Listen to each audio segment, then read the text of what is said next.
क्योंकि दोस्तों ज़्यादातर हम देखते हैं आज के इस वर्तमान समय में कि बहुत सारे मसीही भाई बहनों का जीवन ऐसा बन चुका है। वह बातें तो बहुत ही अच्छी अच्छी करेंगे, वे चर्च भी जाएंगे, वे आराधना भी करेंगे, परंतु उसका जो जीवन रहता है एक अंधकार से भरा हुआ रहता है।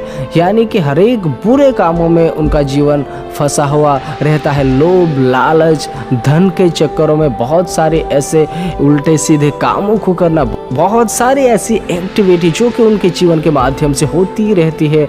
और दोस्तों वह इस पाप से भी अनजान रहते हैं, वचन ना उसे पता होने के कारण। अगर आप और मैं ऐसा जीवन आज तक जी रहे हैं तो एक बात ध्यान दीजिएगा दोस्तों कि ऐसे ऐसे कामों करने वालों के लिए स्वर्ग नहीं है। चाहे उसमें व्यभिचार हो, चाहे उसमें चोरी हो, चाहे उसमें कपट हो, चाहे उसमें ईर्ष्या हो, चाहे हर एक ऐसे बुरे काम जो भी अपने लाइफ में करता है उनके लिए स्वर्ग नहीं है। इसलिए ऐसे कामों को त्याग कर अगर आप एक नए विश्वासी भी होंगे तो दोस्तों मैं आपसे यही कहना चाहूँगा कि परमेश्वर के वचनों की नॉलेज रखिए, वचनों को पढ़िए। अगर आपको वचन पता नहीं है तो आप किसी वचन को जानते हैं उनकी सलाह लीजिए, चाहे उसमें पास्टर सेवक भी क्यों ना हो, जो भी आपसे बेहतर जानते हैं वचनों को, उनसे सलाह लीजिए, सीखिए, समझिए और अपने लाइफ को सुधारने की कोशिश कीजिए वचनों के आधारित।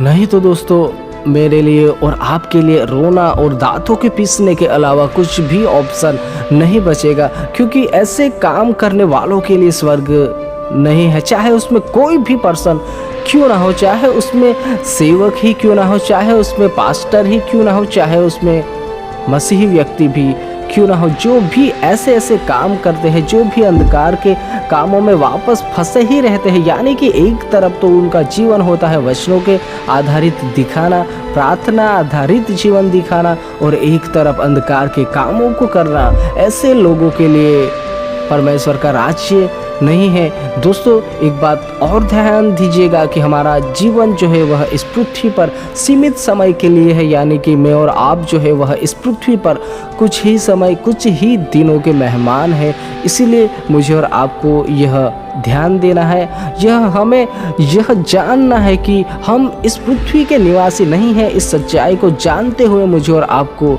परमेश्वर के लिए जीवन को जीना है, परमेश्वर के वचनों के आधारित हमारे जीवन को जीना है। किसी और को देख कर नहीं, परंतु परमेश्वर के वचनों को देख कर मेरा और आपका जीवन होने पाए, ताकि स्वर्ग में आपके लिए और मेरे लिए और हर एक के लिए बड़ा प्रतिफल होने पाए। दोस्तों सबको जय मसीह की।